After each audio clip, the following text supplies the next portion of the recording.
Hello and welcome to the Run Testers. My name's Nick, and in this video we're going to be comparing the Hoka Skyflow and the New Balance 1080 V14.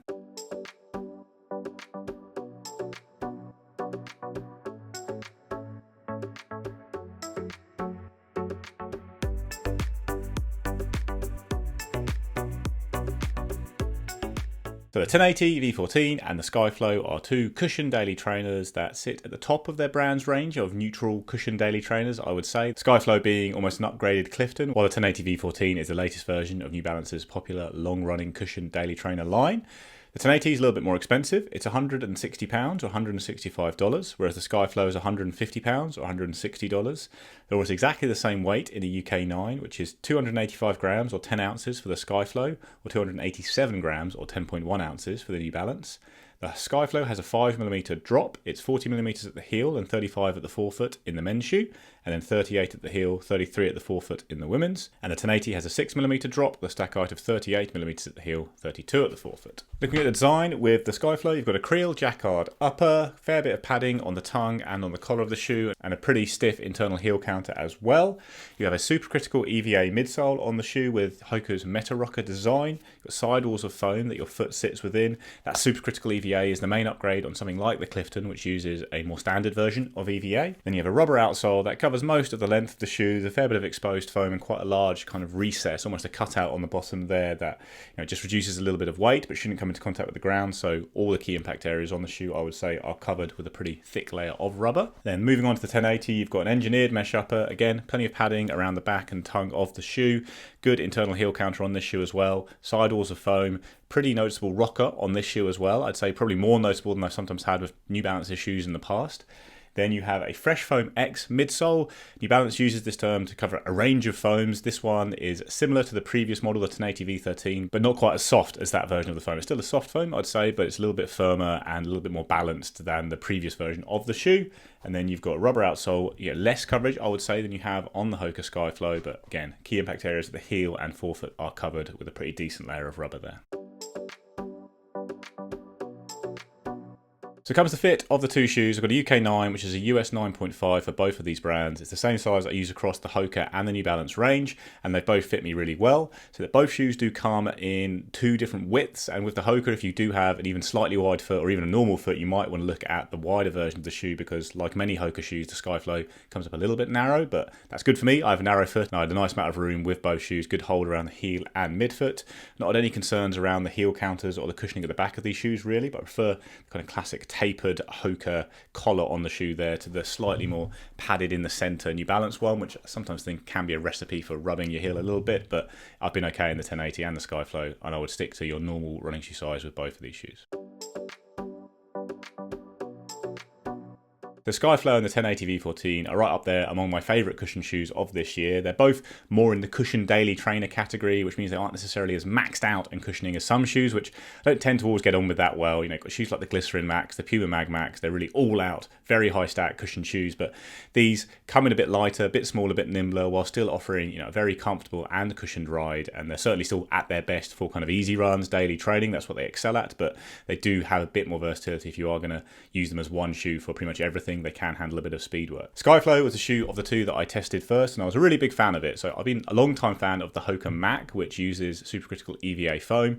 With the Skyflow, you've almost just got a slightly more cushioned version of that shoe with a bit more stack underfoot, a bit more protection, slightly heavier shoe, but still a fairly lightweight one for such a cushioned shoe, I would say. The ride is a little bit firmer and stiffer than the ride on the New Balance 1080 V14, I would say. This supercritical foam doesn't have a huge amount of give in it. You don't get that kind of sink-in softness, but it is comfortable for long runs, I found, for sure, and it moves you through your foot strike very smoothly, aided by the classic Hoka Meta Rocker you have on the shoe. And then coming off your forefoot, you do get a little bit more response, I would say, from this shoe than the New Balance with that firmer, poppier, supercritical foam in the EVA. As a result, it's definitely a cushion shoe that can handle daily training really well, a little bit of speed for sure, but isn't as flat out soft as the New Balance or other shoes. And if you are looking for that principally for an easy day shoe, then the 1080 V14 provides that a little bit more. Certainly got a squishier feel under the heel, but unlike the previous version of the shoe, which I found just a little bit too soft, I'd kind of sink into that foam and just stay sunk in.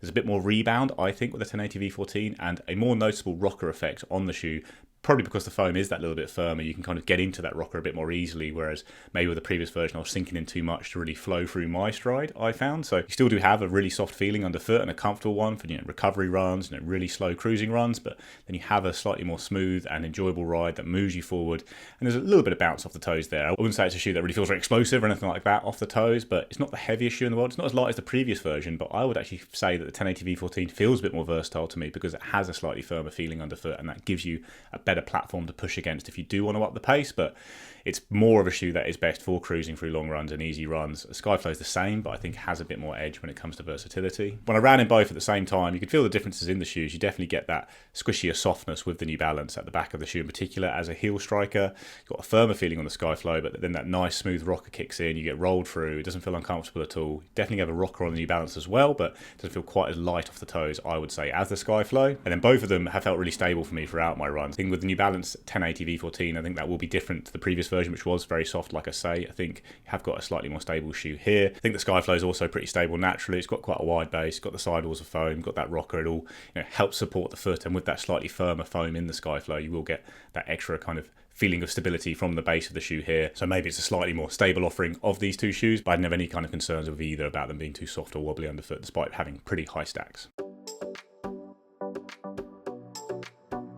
The verdict is that the Skyflow and the 1080 are both very strong cushion daily trainers that you really can use to hoover up a lot of mileage in comfort, and then they have a little bit of versatility there as well. If you are looking for a daily trainer to do a bit of everything, you like a cushion shoe, you want to be able to pick up the pace in your shoes as well, I think these are both good options for that. The 1080 is the softer shoe though, and the more comfortable one, and it's not in a way that makes it mushy or annoying in any way like I sometimes find with overly soft shoes.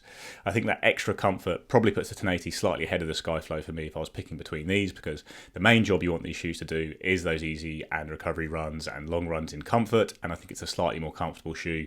Just feels a little bit better at those cruising paces with that nice rocker, that soft foam, so it's a really good shoe for that job. It's pretty close though. The Skyflow does all those miles really well as well, and I'd say if you are looking for one shoe to do it all, you really like a cushion shoe but you do want it to do everything in, maybe even race long distances, I think the Skyflow is probably the slightly better pick of these two, because I do think you have a bit more kind of response and a better feeling when you're running fast in this shoe compared to the New Balance, especially for things like progression runs, tempo runs, kind of long races. I think the Skyflow would have a slight bit of an edge. If you're looking for a shoe for a rotation though, I think the New Balance is the better option as your cushion shoe in a rotation, your cushion daily trainer.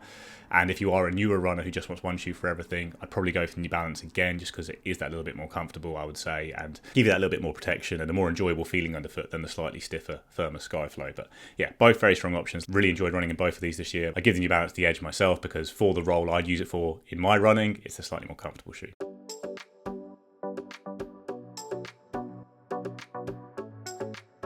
That's a comparison of the 1080 and the Hoka Skyflow. Let us know what you think in the comments below. Please do like, subscribe, ring the little bell, and we'll see you next time.